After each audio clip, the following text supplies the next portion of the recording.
Hi guys, how are you.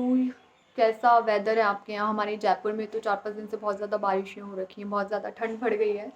तो जैसा कि कैप्शन में लिखा हुआ है, this video is about the LASIK laser. ये वीडियो थोड़ा इन्फॉर्मेटिव है, सो मे बी ये वीडियो थोड़ा सा लॉन्ग हो। अगर आप या आपके किसी नोन फैमिली मेम्बर, अगर आप प्लान कर रहे हैं लेसिक लेज़र कराने का, तो ये वीडियो आपके लिए बहुत ज़्यादा हेल्पफुल होने वाला है। So please watch this video. और अगर ये वीडियो पसंद आए तो please do like and subscribe my channel. मैंने जस्ट रिसेंटली 2 दिन पहले ही लेसिक लेज़र कराया है, तो मैं अपना एक्सपीरियंस भी शेयर करना चाहूँगी आप लोगों के साथ। तो सबसे पहले जान लेते हैं कि लेसिक लेज़र होता क्या है। अगर आपका भी आईसाइट वीक है, दूर का या पास का अगर आपका नंबर है, तो बेसिकली लेसिक लेज़र के थ्रू ये जो आपका नंबर है वो हटाया जाता है। आपका नंबर फिर से ज़ीरो हो जाता है, एकदम 6/6। तो लेसिक लेज़र के अंदर दिस इज़ ऑपरेशन जहाँ पे आपका जो कॉर्निया है वो रिशेप किया जाता है। अगर आप लेसिक लेज़र कराने वाले हैं या फिर इन फ्यूचर आपका कोई प्लान है, तो आपके मन में भी कुछ डाउट्स होंगे कि इसका कॉस्ट क्या होता है, प्रिकॉशंस क्या होते हैं, कितने टाइम तक का रेस्ट करना होता है, और आफ्टर द ऑपरेशन कुछ इश्यूज़ आते हैं लाइक ड्राइनेस, ईचिंग, ये सब होता है या नहीं। तो आपके इन सभी क्वेश्चंस के आंसर इस वीडियो में आपको मिलेंगे। सो प्लीज़ वीडियो को देखिए, एंड तक देखिए। तो सबसे पहले जो ऑपरेशन से पहले की जो प्रोसेस है, मैं सबसे पहले आपको वो बता देती हूँ। ऐसा नहीं है कि आप डॉक्टर के गए, उन्होंने सीधा आपका 15-20 मिनट में ऑपरेशन किया, आप बाहर आ गए और आपको सब अच्छा अच्छा दिखाई देने लग गया। तो ऐसा बिल्कुल नहीं होता है। द वेरी फर्स्ट थिंग, जब आप फर्स्ट डे जाते हैं तो सबसे पहले आपकी काउंसलिंग होती है। आपकी प्रॉब्लम क्या है, आपका आँखों का नंबर क्या है, आपका आई टेस्ट होता है। और एक और जो टेस्ट होता है वो होता है टोपोग्राफी। टोपोग्राफी के अंदर जो आपका कॉर्निया है उसका थिकनेस, उसका शेप चेक किया जाता है। लाइक आपकी जो आँखें हैं वो लेसिक लेज़र के लायक है भी कि नहीं, लेसिक लेज़र कर सकते हैं भी या नहीं कर सकते। तो जो डे 1 होता है उसमें ये सारे टेस्ट होते हैं।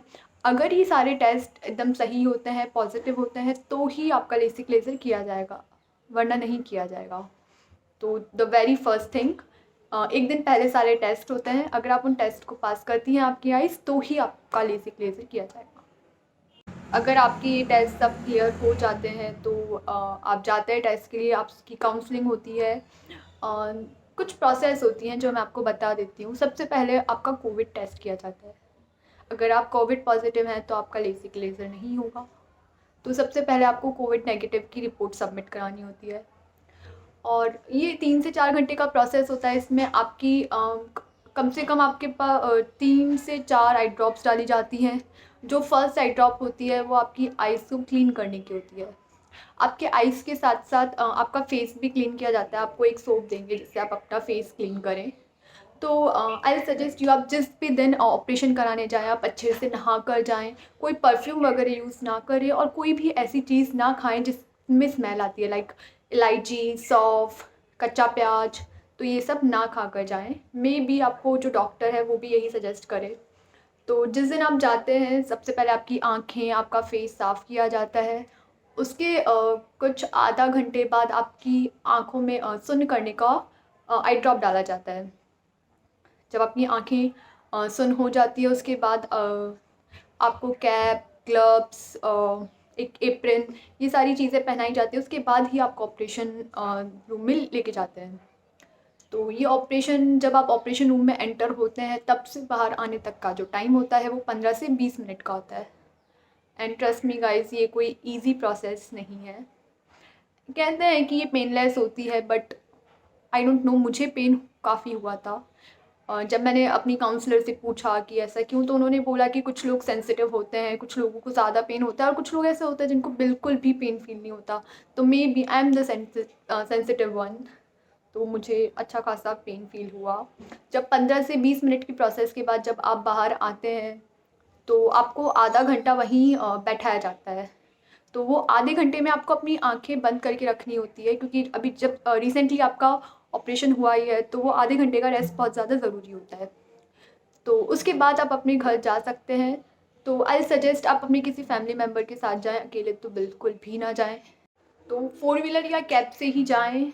अगर घर में 4 व्हीलर नहीं है तो कैप ज़्यादा सही होगी। एटलीस्ट जो बाहर का जो डस्ट है और जो एयर है वो आपकी आँखों पे नहीं लगेगा।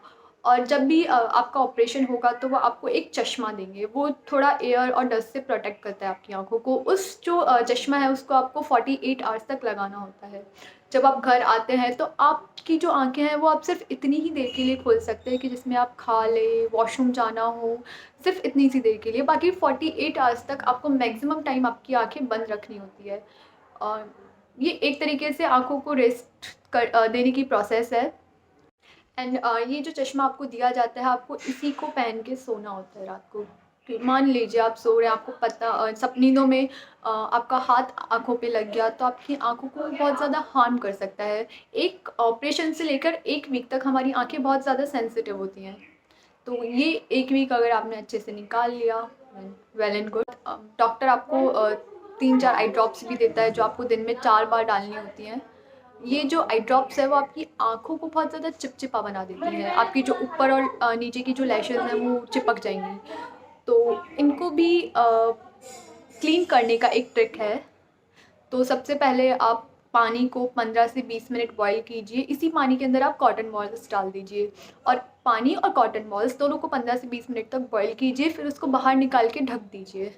ये जो पानी है आप इसको 1 वीक तक अपनी आँखों को क्लीन करने के लिए काम में ले सकते हैं। जब भी आप आँखों में आई ड्रॉप्स डालेंगे तो बहुत ज़्यादा चिपचिपी और स्टिकी हो जाएगी, ये आपकी लैशेज़ पे स्टिक होने लग जाएगी। अगर आप सुबह-सुबह अपनी आँखें खोलेंगे भी तो खोलने में ही बहुत ज़्यादा प्रॉब्लम होने लगेगी। सो आई सजेस्ट कि आप अपनी आँखों को दिन में 1 से 2 बार उस क्लीन जो कॉटन बॉल है जो बॉइल्ड है ऑलरेडी, उसका पूरा पानी निकाल कर साफ़ कीजिए एकदम ऊपर से नीचे की तरफ। सो ये जो आपके लैशेज़ में जितनी भी सारी चीज़ें चिपकी हुई है आई ड्रॉप्स की वजह से वो सब क्लीन हो जाए। आपका जो विज़न है वो 3 से 4 घंटे में 80% वापस आता है और मैक्सिमम 24 आवर्स में 100% वापस आता है आफ्टर द ऑपरेशन। सो अगर आप जैसे ही ऑपरेशन करा के आ रहे हैं, अगर आपको धुंधला दिख रहा है तो it's totally okay. And operation से 24 आवर्स तक हो सकता है आपको आँखों में चुभन, जलन और बहुत ज़्यादा इरिटेशन हो, तो it's totally natural. So don't be worry about it. So अभी मेरे ऑपरेशन को 48 आवर्स से ज़्यादा हो चुके हैं। मुझे कोई भी दर्द, चुभन या जलन नहीं है। बस दिन में 3 आई ड्रॉप्स 4 बार डालनी पड़ती है, 12 बार आई ड्रॉप्स डालनी पड़ती है, जो कि 1 वीक तक डालनी पड़ेगी। उसके बाद जो 1 आई ड्रॉप होती है उसको 2 मंथ्स तक कंटिन्यू डालना पड़ेगा। So now I am gonna tell you what's the precautions you need to take just after the surgery. सबसे पहले आप अपने फेस पे पानी यूज़ नहीं कर सकते हैं। सो अगर आप अपने फेस को क्लीन करना चाहते हो तो I suggest use wet wipes. और अपनी आइज़ के आसपास का एरिया टच मत कीजिएगा, उस टाइम आपकी आंखें बहुत ज़्यादा सेंसिटिव होंगी। तो किसी भी तरीके का केमिकल, वाटर, डस्ट आँखों में नहीं जाना चाहिए। अब प्रिकॉशंस नंबर 2, अपने फेस पर किसी भी तरीके का केमिकल का यूज़ मत कीजिए। लाइक कोई मेकअप मत कीजिए, सिर्फ और सिर्फ वेट वाइप से क्लीन करके मॉइस्चराइज कीजिए। So this is my no makeup face. Precautions number 3, hair wash घर पे मत कीजिए। चांसेस हैं कि आपके फेस पे पानी आ जाए। अगर 2-3 दिन बाद आपको हेयर वॉश की नीड है तो प्लीज़ सैलून जाएँ, सैलून से हेयर वॉश कराएं जिससे आपके फेस पे पानी ना आए। प्रिकॉशंस नंबर 4, अगर 48 आवर्स के बाद आप घर से बाहर निकल सकते हैं, आप अपनी नॉर्मल लाइफ जी सकते हैं, बट आई सजेस्ट कि आप 1 हफ्ते या कम से कम 15 दिन तक सन ग्लासेस का यूज़ करें जब भी बाहर जाएं। तो वो आपकी आंखों को डस्ट, धूप, वाटर से प्रोटेक्ट करेगा। सो मेन यही प्रिकॉशंस हैं। और 1 वीक तक बहुत ज़्यादा स्क्रीन यूज़ मत कीजिए, बहुत ज़्यादा मोबाइल मत चलाइए, लैपटॉप मत चलाइए। अगर आपका स्क्रीन वर्क है तो थोड़ा सा ध्यान दीजिए। 1 हफ्ते बाद आप अपना नॉर्मल रूटीन चालू कर सकते हैं। तो ये जो लेज़र की जो प्रोसेस है इसमें आपको कम से कम 3 से 4 विज़िट करनी पड़ेगी हॉस्पिटल की। जो सबसे पहली विज़िट होती है वो होती है जो आपके जो टेस्ट वगैरह होते हैं। जो सेकंड विज़िट होती है वो आपका ऑपरेशन वाला डे होता है और जो थर्ड विज़िट होती है वो जस्ट ऑपरेशन वाले डे से नेक्स्ट डे होती है। तो जब आपका ऑपरेशन होता है तो बहुत ज़्यादा आई ड्रॉप्स आपकी आँखों में डाली जाती हैं, तो आपकी आँखें इतनी ज़्यादा चिपचिपी होती है कि आप ओपन कर नहीं सकते। तो जो नेक्स्ट डे होता है तब आपकी आँखों को क्लीन किया जाता है हॉस्पिटल में ही। और क्लीन करने के बाद आपका विज़न चेक किया जाता है कि जो सर्जरी है वो कितनी सक्सेस है। नेक्स्ट विज़िट होती है वो आफ्टर 1 वीक के बाद होती है ऑपरेशन वाले डे से। जिससे आपकी आँखों में अगर कोई प्रॉब्लम है, कुछ परेशानी आ रही है तो आप डॉक्टर को बता सकते हैं। अगर सब ठीक है तो this is well and good. अगर ये वीडियो आपके लिए इन्फॉर्मेटिव हो, अगर थोड़ा-सा भी आपकी यूज़ आए या आपको इससे कोई भी इन्फॉर्मेशन मिलती है तो please do like and subscribe my channel. Thank you so much guys.